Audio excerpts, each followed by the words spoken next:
Bienvenue dans cette édition spéciale de 20h30 le dimanche, ici, dans ce lieu magique, ce grand palais, où les acteurs de la planète vont donc se réunir pour ce sommet mondial de l'intelligence artificielle. Bonsoir, Monsieur le Président. Bonsoir. Merci de nous accueillir ici. Bonsoir, Palki Sharma. Namasté, Palki. On va réaliser cette interview ensemble. Merci d'être venu ici à Paris, une émission qui sera diffusée donc également en Inde. Namasté, and thank you for having me here. Merci de m'accueillir. Namasté, Monsieur le Président, comment allez-vous? Bharat Kelogon, Komeri Namaste. Thank you very much. We're very excited to talk about Nous sommes très enthousiastes de parler de ce sujet que vous nous avez rassemblés pour aborder. Vous organisez un sommet. Que pensez-vous de l'intelligence artificielle en votre qualité de législateur, mais aussi d'un point de vue personnel? Êtes-vous inquiet ou enthousiaste? Pensez-vous qu'il s'agit d'une menace ou d'un cadeau pour l'humanité? Merci d'être là et merci à tous les deux pour cette occasion de parler d'intelligence artificielle. On vit une révolution technologique et scientifique comme on en a peu connu. Et donc c'est un moment d'opportunité pour l'humanité. Et donc moi je le vis avec beaucoup d'intérêt, de volonté de faire et la conviction que cette nouvelle ère de progrès, la France, l'Europe, et avec elle ses grands partenaires dont l'Inde, doivent la saisir. Parce que ces progrès vont nous permettre de mieux vivre, de mieux apprendre, de mieux travailler, de mieux soigner. Et que c'est à nous de mettre cette intelligence artificielle au service de l'humain. Alors justement, on a tout pour réussir. Avant de parler des choses qui nous inquiètent, parlons des choses positives. Parce que l'intelligence artificielle, elle est déjà là dans la médecine par exemple, avec une recherche et une accélération finalement exponentielle de certaines choses, notamment la détection précoce de cancer. Ça, c'est une réalité d'aujourd'hui en France. Ça allait en France, ça allait dans le monde. Ouais. Il y a d'ailleurs une course de vitesse. Je crois que vous montrez les images là, en effet. J'étais il y a quelques jours à l'Institut Gustave Roussy, à Villejuif, où on a le plus grand centre, le meilleur centre de recherche contre le cancer d'Europe, le 4e au monde. On espère passer premier grâce aux investissements qu'on fait. Et en effet, l'excellence de nos chercheurs, les données qu'on a collectées, l'intelligence artificielle qu'on y met, permettent de faire de la prévention, mais aussi du diagnostic anticipé. Et donc là, je crois reconnaître ce qui m'a été montré d'ailleurs il y a 2 jours, c'est-à-dire qu'avec des images de scanners ou d'IRM, où il fallait parfois plusieurs heures pour identifier les cellules cancéreuses, où il fallait revenir et revenir, ce qui est génie de nos chercheurs et de nos soignants, eh bien, avec l'intelligence artificielle, parce qu'on met beaucoup de données ensemble, parce qu'on met des processus, une capacité de calcul, eh bien, on va voir beaucoup plus vite et beaucoup plus simplement, par exemple, la tumeur cancéreuse, mais on va surtout cibler beaucoup plus précisément l'endroit où il faudra faire de la radiothérapie. Et il y a ainsi en santé beaucoup de choses. On me présentait par exemple le jumeau numérique.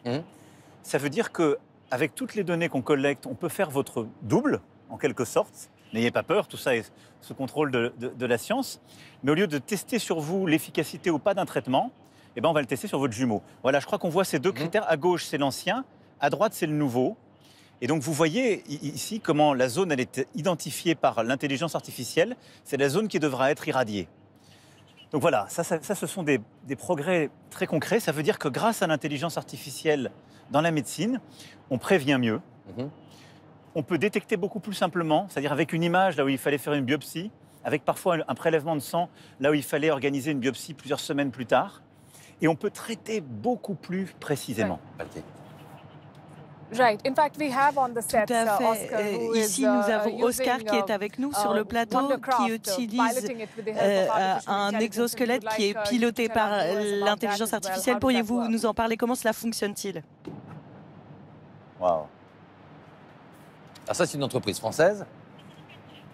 Ça s'appelle Wondercraft. Regardez ça.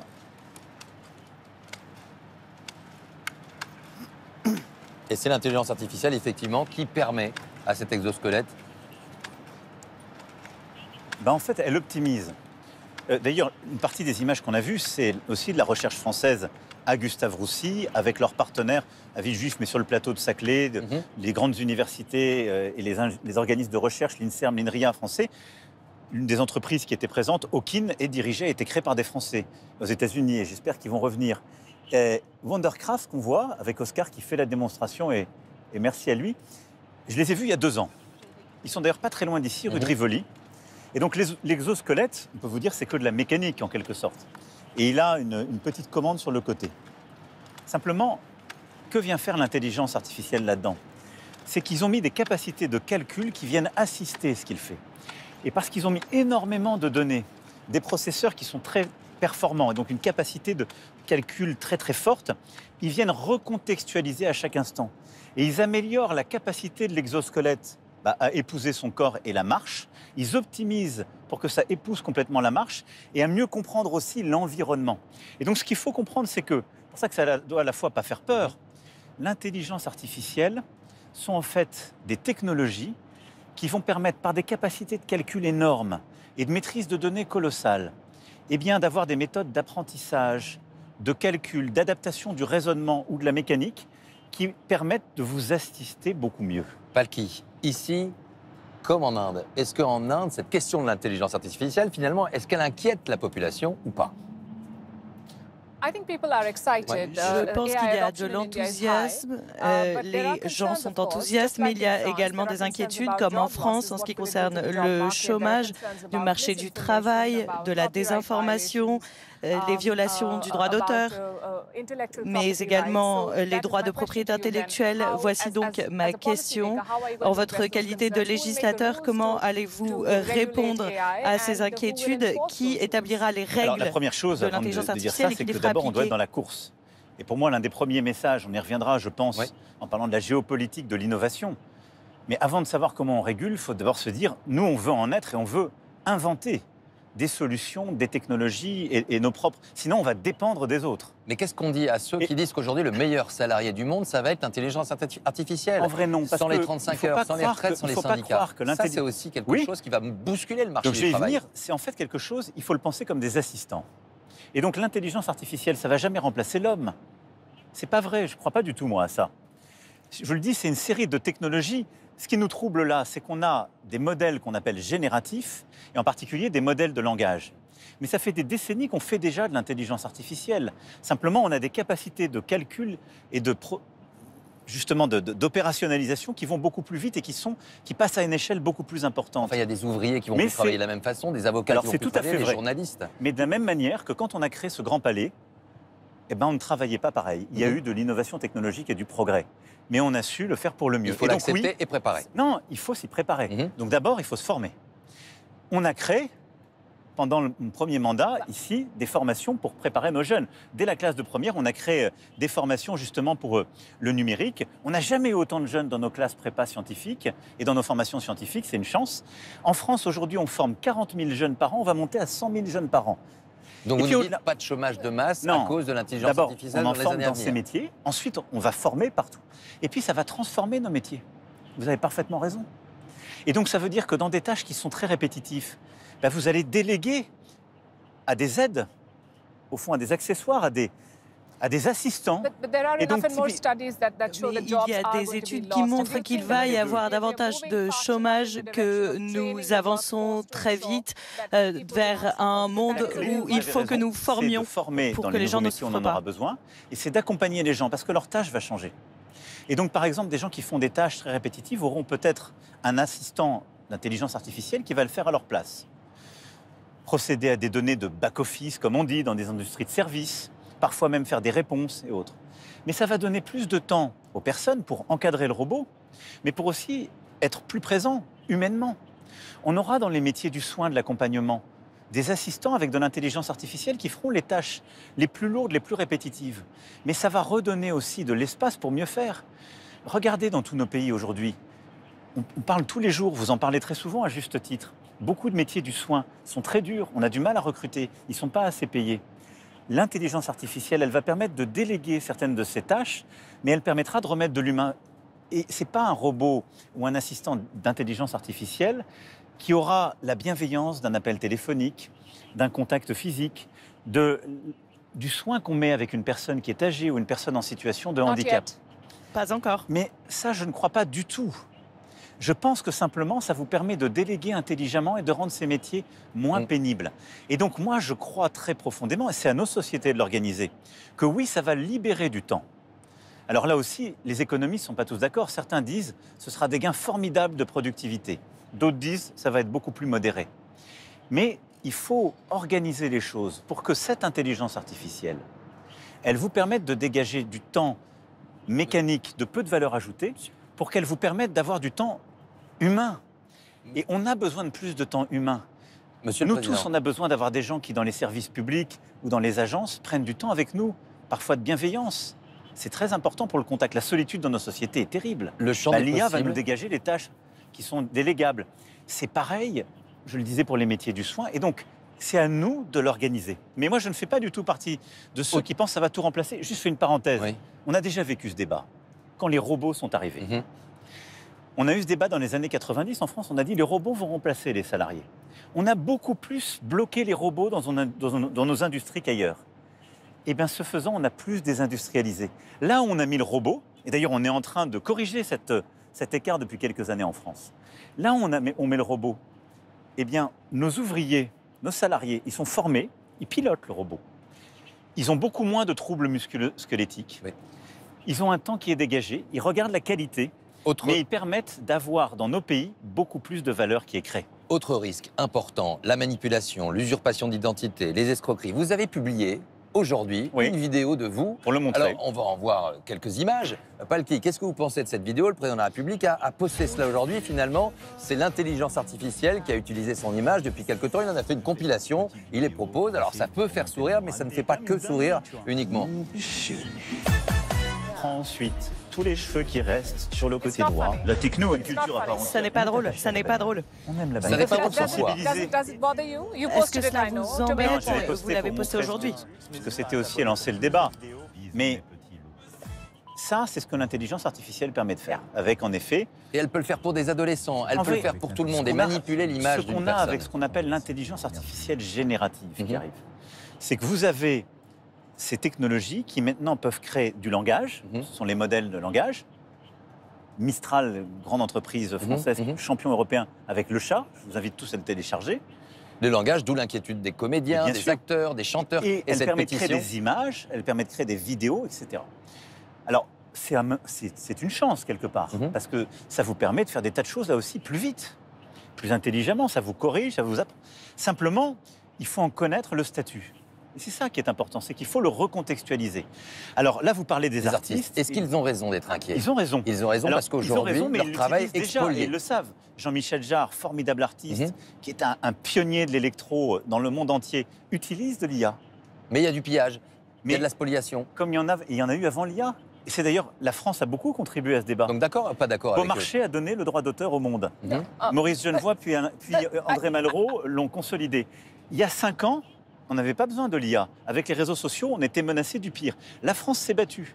Et on a imposé au niveau européen le modèle français. On protège le droit d'auteur et les droits voisins.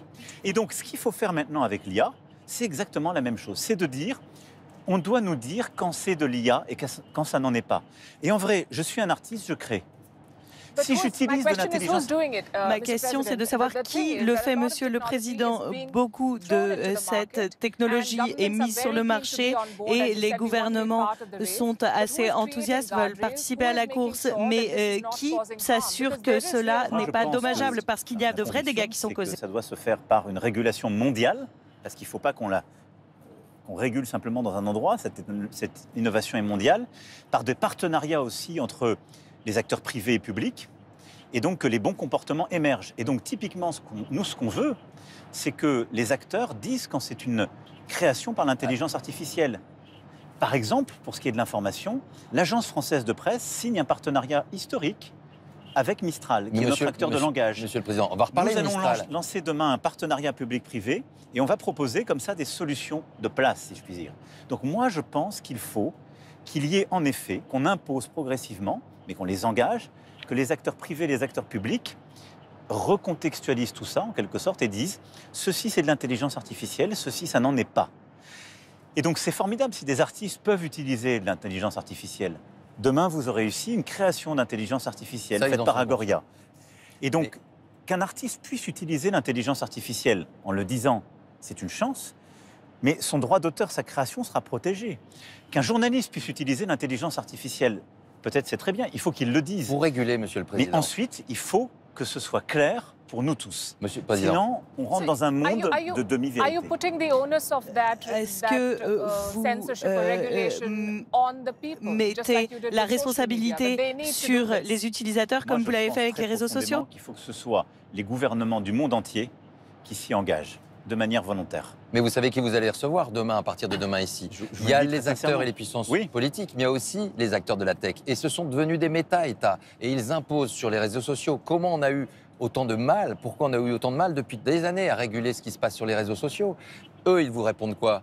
Ben non, on fait rien. Et alors, de moins en moins, compte tenu de ce qui se passe aujourd'hui aux États-Unis. Vous avez raison, c'est d'ailleurs notre défi. Le défi des Européens, c'est quoi? On est tous d'accord pour faire ce que vous dites, mais simplement, si on régule avant d'avoir innové, on n'aura pas d'innovation chez nous.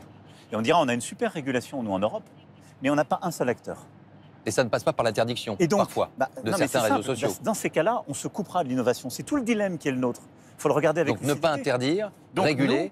Nous, la première des batailles qu'on doit faire comme Européens, c'est investir, investir, investir. J'espère qu'on va en parler, bien sûr, parce qu'on va avoir des annonces très fortes en France et pour l'Europe. Mais à côté de ça, on doit, moi j'en suis convaincu, réguler. Et vous savez, c'est exactement le combat qu'on a mené sur les réseaux sociaux. Moi, dès 2017, j'ai mené le combat pour empêcher les discours de haine, l'antisémitisme, le racisme et la défense Sauf qu'ils prolifèrent toujours aujourd'hui sur les réseaux sociaux. Ligne. Non, on progresse beaucoup trop lentement pour moi. Mais en 2017, on est allé avec Theresa May, après des attentats, à l'ONU. Tout le monde nous a dit free speech, pardon de cet anglicisme, mais non, on ne régule pas. Et puis il y a eu le terrible attentat de Christchurch, où, en utilisant les réseaux sociaux, un terroriste s'est filmé.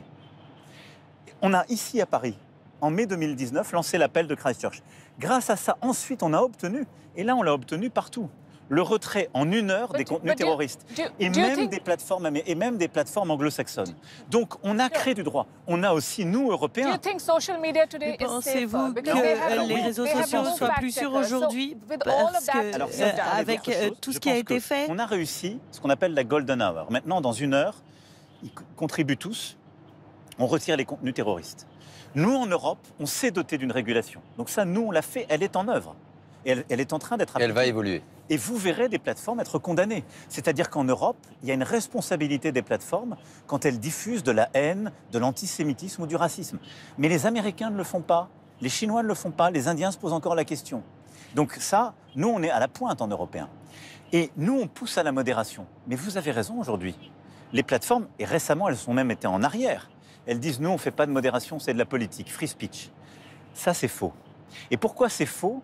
Parce qu'en fait, derrière les réseaux sociaux, mais comme dans l'IA, il y a des algorithmes. Et ces algorithmes permettent de faire des choses formidables, mais ils ont toujours des biais. Et donc, il faut que ces algorithmes ils soient transparents pour que vous puissiez les vérifier, les regarder, et qu'ils soient transparents pour tous. Monsieur le Donc, il y a un énorme... Tout ça pour dire que, oui, il y a un énorme défi de régulation. C'est d'ailleurs pour ça qu'on a créé avec le Canada ce partenariat mondial pour l'intelligence artificielle. L'Inde l'a présidé l'année dernière. Mais ce travail, il doit se faire à l'échelle de la planète. Nous, l'Europe, on est en pointe. Mais il faut les engager tous, parce qu'on ne peut pas réguler juste dans un espace, parce que ce sont des business internationaux. Le sommet qui va se dérouler ici, il va se passer... On ne peut pas dire que c'est un sommet entre amis. On ne peut pas dire que tout le monde s'entende bien. On ne peut pas dire que chacun a les mêmes ambitions. Il va y avoir d'un côté des immenses chefs d'entreprise, des géants de la tech, qu'ils soient chinois, qu'ils soient américains, qu'ils soient européens, qu'ils soient français également, parfois plus petits, on va y revenir. Et quelles sont réellement finalement les ambitions d'un tel sommet? De dire aux uns et aux autres, travaillons un peu ensemble, ou c'est le plus fort qui gagnera? C'est ça un petit peu l'idéologie actuelle. La Chine et finalement les États-Unis dominent le monde. Les deux. Mais nous, c'est simple, c'est de dire la France, l'Europe sont crédibles sur l'intelligence artificielle. Nous y croyons, on veut aller beaucoup plus vite et beaucoup plus fort. On est la 5e puissance sur l'intelligence artificielle, nous, Français. Donc, on a des atouts formidables. Et du retard aussi? Mais on est tous en retard par rapport aux États-Unis et à la Chine. En investissement, en formation? Et donc, c'est simple. Alors, en formation, on a des partenariats avec l'Inde qui est une puissance de formation et d'intelligence. Mais nous, on va former. On est à 40 000, on va former jusqu'à 100 000 jeunes dans ces domaines de l'intelligence artificielle. Mais on a ce qu'on appelle des data scientists, des mathématiciens. La France a des talents, c'est une très grande force. Derrière, on est en retard sur les data centers, c'est-à-dire les capacités de calcul. Pour faire tout ça, il faut des supercalculateurs qui vont prendre plein de données et aller très vite. Vous venez d'annoncer un partenariat avec les Émirats Arabes Unis, mais donc, avec des immenses data centers. Je peux vous le dire ce soir, l'Europe et avec le Canada va accélérer, la France va accélérer. Et donc, pour nous, la France, on annonce demain à ce sommet 109 milliards d'euros d'investissement dans l'intelligence artificielle sur les prochaines années. Qu'est-ce que c'est? C'est exactement l'équivalent pour la France de ce que les États-Unis ont annoncé avec Stargate, c'est 500 milliards. C'est le même rapport. États-Unis, France. Donc, notre investissement sera de combien? 109 milliards. 109 milliards. C'est la première fois de l'histoire qu'il y a un tel investissement. C'est la première fois parce qu'on a travaillé énormément et parce qu'on a des atouts. Et donc, c'est des investissements que les Émirats arabes unis vont faire. Ils vont créer un super data center sur le territoire. C'est des grands fonds d'investissement américains, canadiens. Ce sont aussi des entreprises françaises. Avec une question juste sur ces data centers. Orange, la question Thales. écologique, monsieur le Président. Quand on installe un data center, c'est extrêmement énergivore. Est-ce que cette question écologique, elle va être au cœur de ce sommet ou on la met de côté? On crée d'ailleurs, je vais vous dire oui, et on crée d'ailleurs une alliance pour l'intelligence artificielle durable, parce que ça prend beaucoup d'énergie. Et donc, les deux éléments très rares pour faire ces data centers, c'est les les processeurs, c'est ce qu'on appelle les chips, les semi-conducteurs, les plus puissants, les plus réduits, et c'est l'énergie. Et l'énergie décarbonée. Sinon, on fait reculer la planète. C'est notre mix énergétique qui Et nous donc permet là, ça. nous, on a lancé en France et en Europe ces dernières années un grand programme sur les semi-conducteurs. Avec l'aide de l'Europe, et on a réussi. En France, on fait des semi-conducteurs. On va continuer d'en faire, on va en faire plus. Et on veut bâtir là aussi des alliances nouvelles avec les sommes que vous annoncez. Ces semi-conducteurs. Et c'est l'énergie. Et ça, je voudrais insister sur un point. Parce que je pense que ni les Français ni les Indiens l'ont en tête. Nous, en France, on a une avance extraordinaire. C'est qu'on produit l'électricité parmi les plus décarbonés au monde, les plus pilotables et les plus sûrs. On a un réseau le plus sûr et le plus stable. Et on est exportateur de cette électricité décarbonée. Pourquoi? Parce que dans les années 60, nos prédécesseurs ont voulu le nucléaire, qu'on l'a développé et que j'ai confirmé cette stratégie, qu'on est en train de recréer des réacteurs nucléaires. Et qu'on a ensuite développé du renouvelable. Ce qui fait que l'année dernière, on a exporté 90 TWh, nous Français, exportés. Il n'y a aucun autre pays européen qui produit autant d'énergie décarbonée en surplus de sa consommation. Donc nous, quand on fait des data centers en France, c'est pas pareil aux États-Unis. Parce qu'aujourd'hui, ces data centers, ils tournent beaucoup avec du pétrole et du gaz.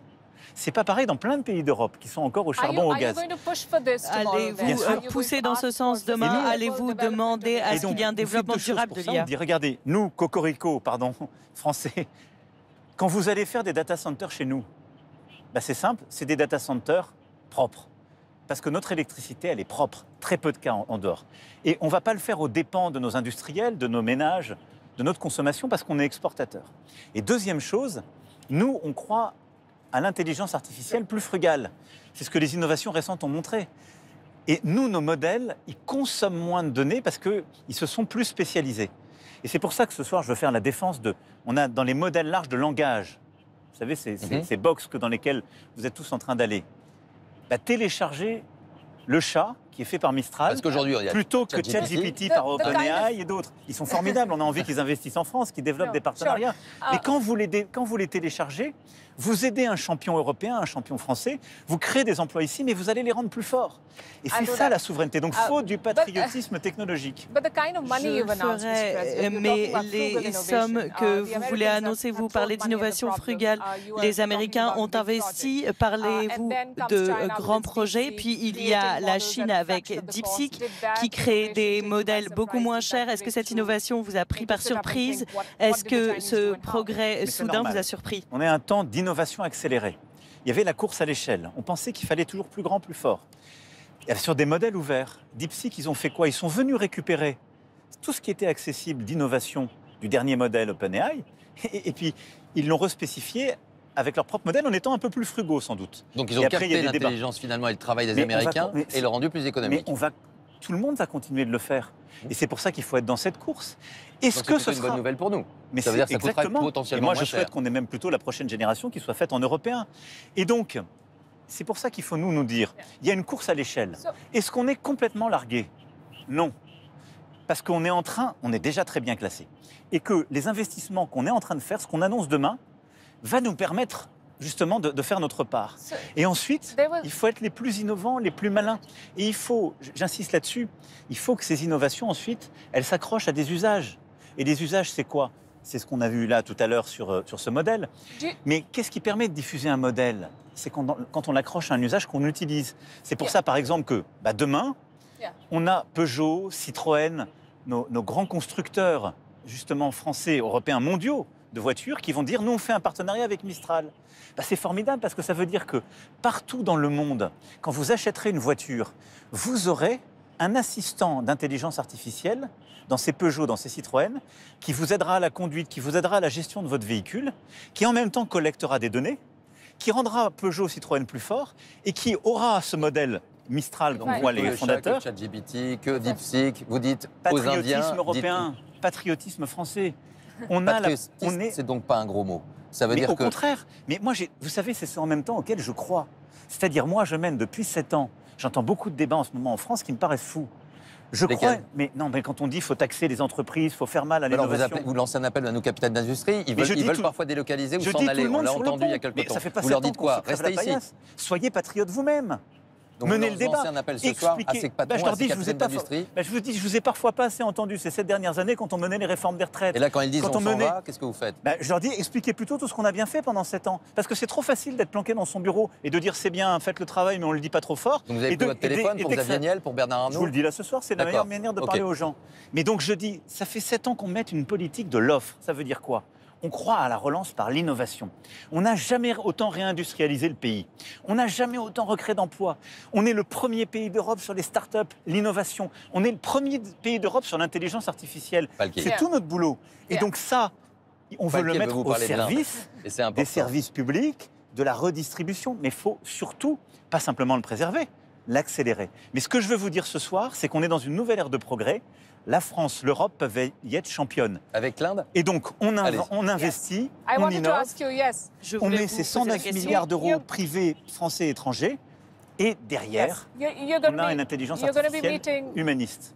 Oui, vous allez rencontrer le Premier ministre Modi demain. Je voulais savoir ce que l'on peut attendre en termes d'annonces de partenaires avec la France et l'Inde. Si l'Inde et la France travaillent ensemble, ouvrez-vous une nouvelle époque de non-alignement dans l'espace technologique? Ce qu'on a avec le Premier ministre Modi, c'est que l'Inde et la France sont 2 grandes puissances et ont une intimité particulière qui est que nous respectons, nous voulons travailler avec les États-Unis d'Amérique, nous voulons travailler avec la Chine, mais on ne veut dépendre de personne. Et on a noué d'ailleurs ce partenariat bilatéral sur cela, en défense, de nos marines à nos avions de combat, dans la technologie, avec d'ailleurs des grands programmes de formation en commun d'ingénieurs. L'Inde, je veux le dire ici, c'est une puissance de formation extraordinaire. L'Inde forme 1 million d'ingénieurs par an, c'est-à-dire autant que toute l'Europe et les États-Unis d'Amérique. Donc on a ce partenariat. 3, un partenariat en matière d'écologie et d'économie. On a lancé ensemble avec le Premier ministre Modi l'Alliance solaire internationale pour développer du solaire dans nos 2 pays, mais à travers le monde. On a des programmes aussi sur le nucléaire civil. Et donc c'est une conviction profonde. On veut être indépendant. Ça ne veut pas dire fermé. Mais on veut des technologies qu'on maîtrise, avec des partenaires en qui on a confiance, sans jamais de dépendance excessive. Et cette conviction, c'est celle qu'on a développée au-delà de la relation Inde-France, dans ce qu'on a appelé la stratégie Indo-Pacifique, et qui nous unit avec l'Inde, avec le Japon aussi, avec la Corée du Sud, avec l'Australie, la Nouvelle-Zélande, et nous-mêmes comme puissance Indo-Pacifique, par nos territoires ultramarins, avec le reste de l'Europe. À l'époque, les relations diplomatiques et la recherche du pouvoir donnaient lieu à une course pour l'espace, une course à l'armement. Aujourd'hui, il y a une course à l'IA. Est-ce que c'est l'IA qui va déterminer qui est une puissance mondiale? Et dans ce contexte, lorsque vous travaillez avec l'Inde, vous et le Premier ministre Modi avez parlé d'autonomie stratégique au cours des dernières années. Allez-vous pousser pour une souveraineté technologique ensemble? L'Inde a beaucoup plus d'habitants, vous l'avez rappelé, que nous. C'est une grande puissance qui est d'ailleurs la plus dynamique sur le plan démographique. Et tous les 2, on est dans les 5-6 premières nations, l'Inde et la France. Vous avez les États-Unis, 1, la Chine, 2, très loin devant les autres. Et ensuite, vous avez la France, le Royaume-Uni, l'Inde, les Émirats arabes unis, un peu derrière l'Allemagne, et tous les autres. Nous, on veut travailler ensemble sur l'intelligence artificielle. Et le Premier ministre Modi, par rapport aux grandes entreprises que vous montriez tout à l'heure, il a exactement le même défi que la France. Ce sont tous des Américains et quelques Chinois. Et donc, il veut pouvoir bénéficier de ces innovations, mais il veut que ça se passe aussi en Inde. Le jour où telle innovation est fermée, pour des raisons d'ailleurs de puissance, parfois non coopérative, va pouvoir le faire. Parce qu'on l'a vécu, le Premier ministre Modi et moi, au moment du Covid. On était déjà en fonction. Quand tout va mal, que le monde se dérègle, les gens repensent à eux, et c'est légitime. Si vous dépendez des autres pour produire vos médicaments, vos solutions technologiques et autres, ça peut mal finir. Et donc, nous avons besoin de ce partenariat parce que ce sont les intérêts partagés que nous avons et parce qu'on a la même philosophie du monde. Elle repose sur l'amitié, mais les intérêts bien compris. Donc oui, on va ensemble développer de la souveraineté technologique, c'est-à-dire on veut continuer de former nos talents et qui circulent, mais qui soient aussi à la maison. On veut créer des data centers chez nous, en Inde et nous aussi en France, et donc les créer avec une énergie soutenable. On veut nos modèles de langage, nos modèles de création français et indiens, et pas simplement dépendre des Américains ou des Chinois. Et on veut ensuite nos applications dans tous les domaines. Ça veut dire en que Inde et en France. Plus qu'un partenariat, c'est presque une nouvelle alliance, une troisième voie. D'un côté la Chine, les États-Unis, la France, l'Europe et l'Inde peuvent incarner, on va dire, cette autre voie. Je crois très profondément que c'est une voie d'avenir. C'est pour ça que j'ai lancé dès 2018 cette stratégie Indo-Pacifique. Et je pense que, vous savez, moi j'ai une obsession. C'est que nos enfants vivent mieux que nous et c'est qu'ils puissent choisir dans leur avenir. C'est ça l'indépendance et le progrès. Monsieur le Président. Pour la France, pour l'Europe. Et donc je crois très profondément qu'il faut nous battre aujourd'hui quand on parle de notre technologie, de notre défense, de tous ces sujets, pour ne pas dépendre de qui que ce soit. Les Français vous ont écouté ce soir, ils vous écoutent, c'était le thème, on a parlé d'intelligence artificielle. Palki, je fais juste une parenthèse française. Ils se demandent si notre président de la République, désormais, va nous parler uniquement d'intelligence artificielle ou si finalement, on peut l'interroger sur les retraites, on peut l'interroger sur la fiscalité. Est-ce que vous faites encore partie du débat de politique intérieure ou désormais vous êtes au-dessus de la mêlée? Mais je vous ai déjà répondu tout à l'heure en vous expliquant que la politique de l'offre, il n'y avait pas tout ça. Bah, évidemment, c'est un tout. Mais par moi, exemple, je suis le droit du sol, c'est une question que vous allez aborder un jour ou vous la laissez au Premier ministre? Bien sûr que je l'aborderai. Je ne vais pas l'aborder parce qu'elle est abordée au Parlement. C'est le rôle du Parlement là et du gouvernement. Oui. Et donc le Premier ministre est dans son rôle avec ses ministres. C'est plus facile finalement peut-être d'être devenu Premier ministre aujourd'hui après une dissolution qu'être président de la République. Le président de la République prend de la hauteur, le Premier ministre il a une main dans le cambouis, c'est pas facile, en plus avec une majorité relative. C'est le sens de nos institutions. Le Premier ministre, et comme ses prédécesseurs, il est au contact de l'administration, il est à la tête de l'administration, il dirige ses ministres, il propose des textes à l'Assemblée, il cherche des majorités, c'est ça qui est plus difficile. Mais le Premier ministre, en complicité avec le Président, il remplit son rôle. Complicité. Et ça a toujours été ce qui, depuis 2017, m'a animé. Et donc, ça peut passer par des référendums. Mais il y a des moments où le président, est plus dans la mêlée. Mais le rôle du président de la République, c'est sur les sujets essentiels de rappeler les choses. Ou de poser leurs questions, la question aux Français parfois. C'est aussi de donner le cap, l'intelligence artificielle. Et ça peut passer par un référendum. Bien sûr, ça peut passer par un référendum. Avec des questions précises. On y reviendra. On aura l'occasion d'y revenir, je vous rassure. Est-ce qu'on se fait un petit 60 secondes ensemble? Bien sûr. Juste une question avant, je voulais vous demander si vous alliez interdire les IA chinoises en France. Je ne crois pas que ce soit pertinent de bannir une technologie en raison de l'origine de son pays. Et d'ailleurs, on n'est pas dans cette approche-là. Mais on regardera pour toutes les technologies du monde entier, quand elles ne viennent pas de l'Europe, les points de sensibilité quand c'est la sécurité, notre souveraineté qui est en jeu. Ce qu'on a déjà pu faire d'ailleurs sur les questions de technologie. Donc non, nous ne sommes pas dans une approche comme les Américains l'ont fait de bannir une technologie en raison de sa nationalité alors qu'on en prendrait d'autres. Mais on aura de plus en plus à se poser la question si des technologies, on peut les accepter quand elles sont non européennes dans des points très critiques. Je vais vous donner un exemple très simple. Sur nos réseaux de télécommunications. Non, mais sur nos réseaux de télécommunications. C'est une question à laquelle il faut répondre. Non, aujourd'hui, on ne va pas les bannir. Mais c'est exactement quand vous me parliez de la souveraineté technologique, la question que et le Premier ministre et moi-même nous aurons dans les années à venir. Oui ou non, c'est justement le thème du prochain débat et du prochain questionnaire. Ça dure 60 secondes, ça va être très court avant de finir, parce qu'il y a des questions courtes et c'est dur pour moi, des réponses courtes, c'est dur parfois pour vous, Monsieur le Président. Top chrono, c'est parti, on y va, Palki. Je pose cette première question. L'intelligence artificielle est-elle déjà un danger pour nos démocraties?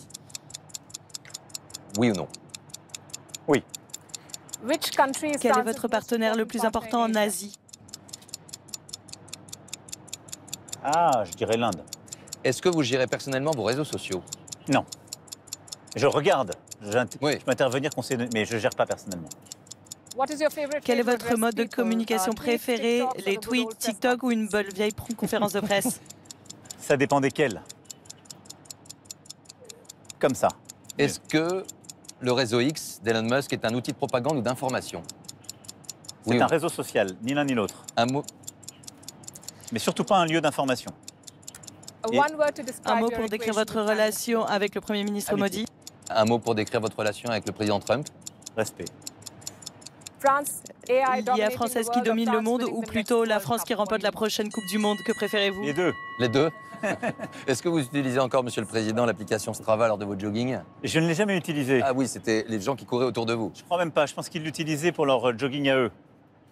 Quelques-uns. Mais vous inquiétez pas, la sécurité est bien assurée. Ok, merci Monsieur le Président. Merci Del Palki d'être venu nous rendre visite. Et c'est un plaisir et un honneur d'être avec vous ce soir. Bao Chukriya. Fantastic. The pleasure is all mine. Le plaisir Merci beaucoup. est pour moi. Thank you.